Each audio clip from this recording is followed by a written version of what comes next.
Pemerintah mengalokasikan sebanyak 220.000 unit rumah subsidi untuk 13 segmen masyarakat berpenghasilan rendah pada tahun ini. Dari 220.000 unit rumah subsidi tersebut, 2.000 diantaranya akan disediakan untuk mitra pengemudi ojek dan taksi online.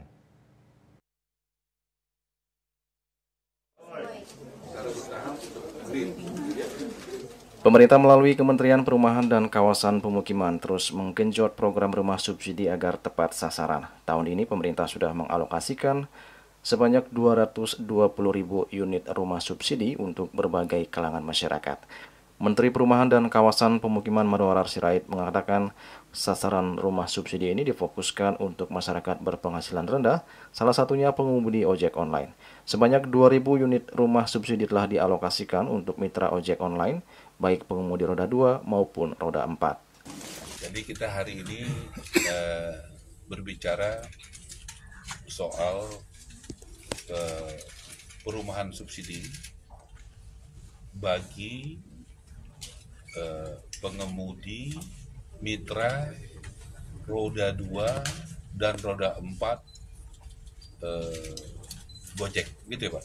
Ya, mitra ya, mitra pengemudi roda 2 dan roda 4 daripada Gojek.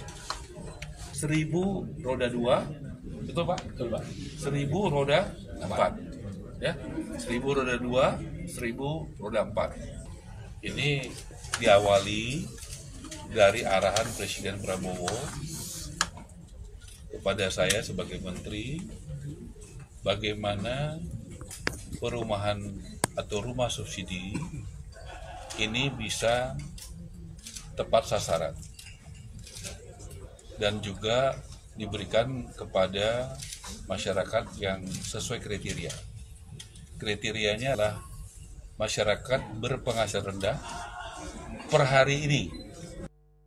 Selain mitra ojek online, program rumah subsidi ini juga menyasar pekerja media atau wartawan.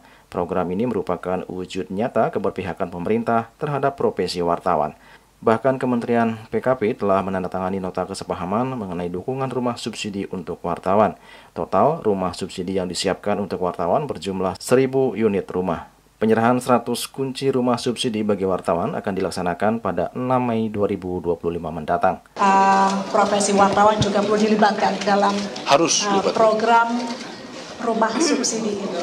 Kami menyampaikan bahwa kenapa kami apresiasi, karena kami sadar selaku Menkominfo dan dulu lama berkecimpung 10 tahun jadi wartawan bahwa belum semua wartawan sejahtera.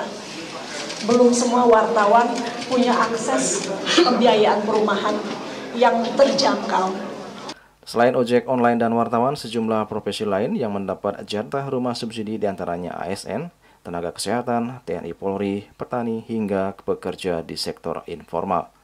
Juli Suwarti dan Ketus Madiase melaporkan.